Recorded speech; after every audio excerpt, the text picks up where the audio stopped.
Est-ce que l'Europe a le pouvoir? Est-ce que les dirigeants nationaux ont le pouvoir? On peut remettre tout ça en question. Certains députés en France n'ont pas de réel pouvoir, certains députés européens n'ont pas de réel pouvoir parce que chacun se trouve dans un groupe politique déjà, dans une assemblée. Donc le pouvoir est à remettre en question.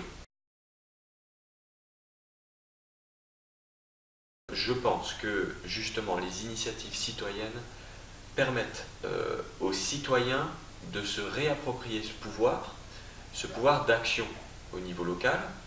Après, c'est vrai que les prises de décision, elles, peuvent être prises au niveau français ou au niveau européen. Alors en termes de droit purement juridique, c'est vrai que souvent l'Europe a son mot à dire, parfois le dernier mot, mais en termes vraiment politiques, citoyens, je pense que beaucoup de personnes et beaucoup de populations mettent beaucoup d'intérêt et croient beaucoup dans les politiques parce qu'ils pensent que ces derniers ont le pouvoir, c'est légitime.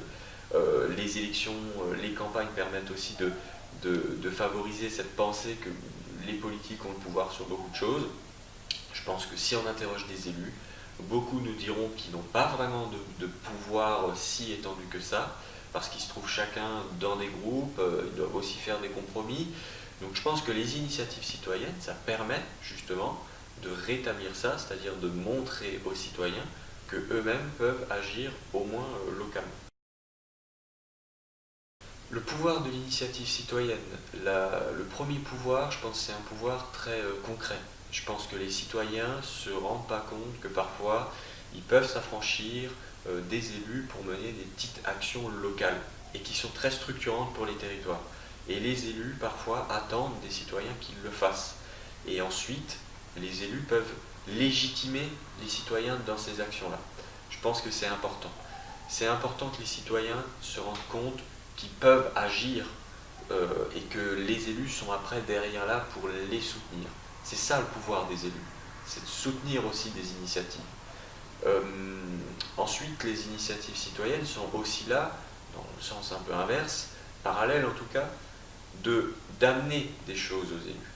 Parce qu'une élection ne suffit pas. C'est pas uniquement à l'élu d'amener des choses, c'est au citoyen d'amener des choses à l'élu pour qu'ensuite lui il puisse agir, mais selon ce que les citoyens ont voulu. Et si ça correspond aux citoyens, les citoyens peuvent plus facilement se l'approprier.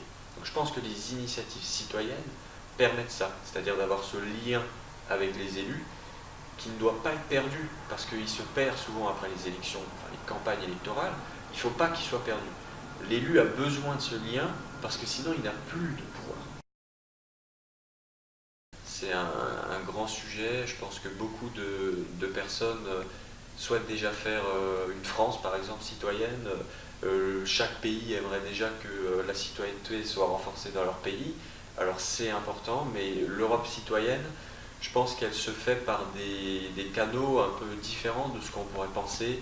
L'Europe citoyenne, elle ne se fait pas uniquement sur les taxes, sur certaines lois, sur la prépondérance du droit européen, c'est des questions très techniques et souvent en revenant là-dessus, on revient dans des considérations politiques. L'Europe citoyenne, elle peut se faire par les échanges. Erasmus, c'est une idée, mais c'est pas suffisant, loin d'être suffisant, parce que c'est restreint à une certaine catégorie de personnes. Je pense que l'Europe citoyenne, elle peut naître quand l'éducation, déjà, elle est axée sur l'Europe, sur la compréhension de l'Europe, des enjeux stratégiques aussi. Je pense que les jeunes doivent être sensibles aux enjeux européens, internationaux, mais européens également, et par le biais de la culture. La culture, c'est très important. Du numérique, on parle parfois de l'intelligence artificielle.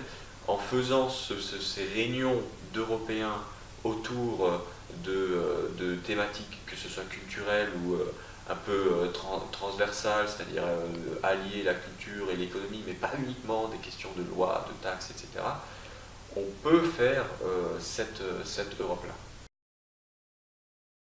Alors, les politiques, c'est qui? Les politiques, c'est nous. On a tous été nous avant d'être des politiques.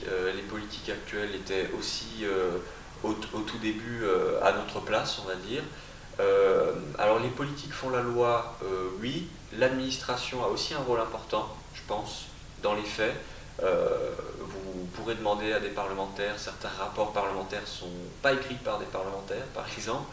Donc les politiques, qui sont-ils?